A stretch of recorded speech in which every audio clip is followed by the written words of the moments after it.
Всем здравствуйте! Вы на моем рукодельном канале, где всегда можно найти интересные идеи для творчества. С вами Любовь. Сегодня буду шить новогодние мешочки для сладостей. Маленькие, но с большим праздничным настроением. Пошив будет простой, поэтому получится у всех желающих. Давайте начнем создавать праздничное настроение вместе. Основная ткань, конечно же, новогодняя, и добавила к ней ткани, подходящие по цвету. Так мешочки получатся более веселые и интересные. Комбинированные варианты смотрятся наряднее и создают то самое ощущение праздника. Это заготовки для лицевой стороны, а это для изнаночной. Полоски под кулиску.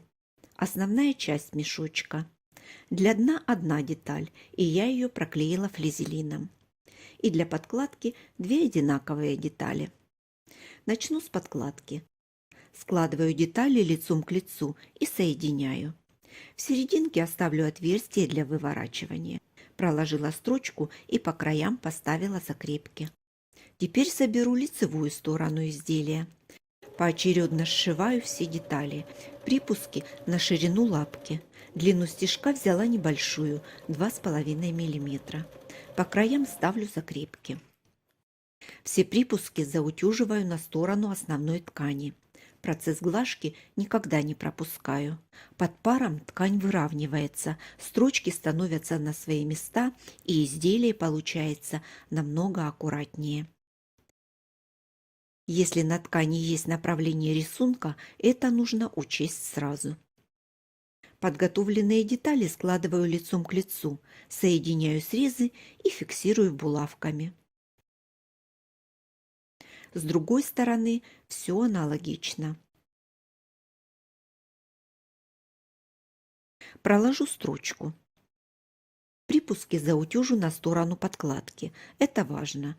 По ним потом буду прокладывать строчку. Благодаря такой сборке кулиска будет полностью из декоративной ткани, и подкладка выглядывать не будет. Складываю заготовку так, чтобы вместе соединить основную деталь, а подкладку с подкладкой. Совмещаю швы соединения и скалываю булавками.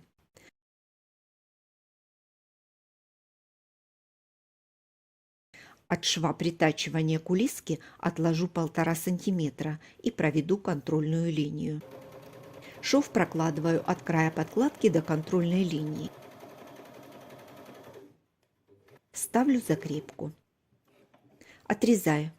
Возвращаю изделие под лапку. Пропускаю 1,5 см. Иглу опускаю в шов притачивания кулиски. Ставлю закрепку и прокладываю строчку до следующего края. С другой стороны начинаю прокладывать строчку со стороны дна. Дохожу до шва притачивания кулиски и ставлю закрепку. Отрезаю нить. Возвращаю изделие под лапку.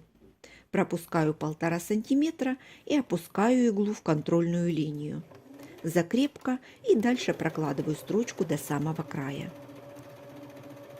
Дно в мешочке можно оставить с острыми уголками или сделать объемным. На уголках основной детали размечаю квадраты 2 на 2 см. По боковой стороне разметку делаю от шва стачивания. Дублирую на подкладке без учета швов. Все размеченные квадраты вырезаю. Дальше все квадраты соединю по диагонали. Квадраты можно сделать другого размера. Все зависит от ваших предпочтений. По краям ставлю закрепки. На основной детали припуски только с одной стороны, и я их расправлю в разные стороны. На подкладке швы с двух сторон. Их совмещаю и раскладываю в противоположные стороны.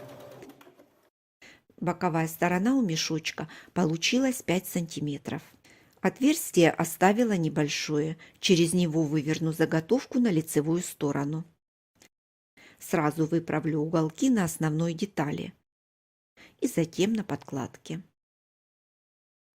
Теперь можно закрыть техническое отверстие. Сделаю я это вручную потайным швом. Стежки делаю небольшие, поочередно с каждой стороны.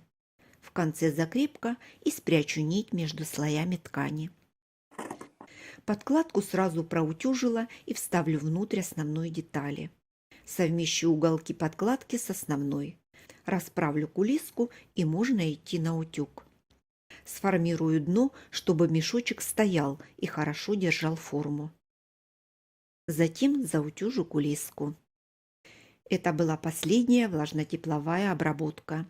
Изделие приобрело законченный вид и приняло нужную форму.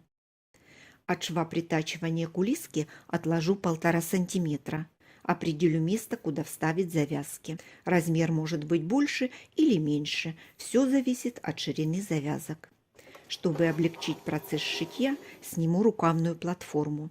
Если на вашей машине есть такая функция, обязательно ей воспользуйтесь. Вставила нитки в тон ткани и по размеченной линии проложу прямую строчку. Вторую строчку проложу по краю основной детали.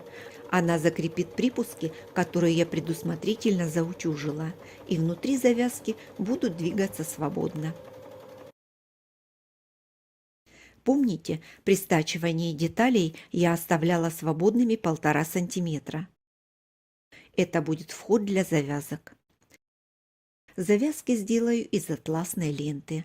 Длину возьму с запасом, лишнее всегда успею отрезать. Осталось вставить завязки в кулиску. Сделаю это при помощи обычной булавки. Аккуратно продеваю ее в отверстие и продвигаю по всему кругу, пока булавка не покажется на том месте, где я начинала. Вторую завязку вставлю с противоположной стороны аналогичным образом, выводя оба конца наружу рядом. Оставлю подходящую длину завязок. Обрезаю лишнее и аккуратно завязываю на концах прочные узелки, чтобы лента не распускалась. Мешочек для сладостей готов. Он вышел компактным, но при этом вполне функциональным. Получилось настоящее новогоднее чудо. Можно смело наполнять его конфетами и другими вкусностями. Отличный подарок для маленьких членов семьи. Второй мешочек я сшила побольше. Он будет упаковкой для подарка моей подруге. Я помню о ее вкусах и внутрь положу рижский бальзам. Это ее любимое дополнение к кофе. Вот так просто и быстро можно делать праздничную упаковку своими руками. Надеюсь, это видео подняло вам настроение, добавило вдохновения для творчества и поможет в подготовке к Новому году. Желаю вам волшебных праздников, полных приятных сюрпризов. Благодарю всех, кто был со мной. Хочу сказать спасибо и спонсорам, которые помогают в развитии канала.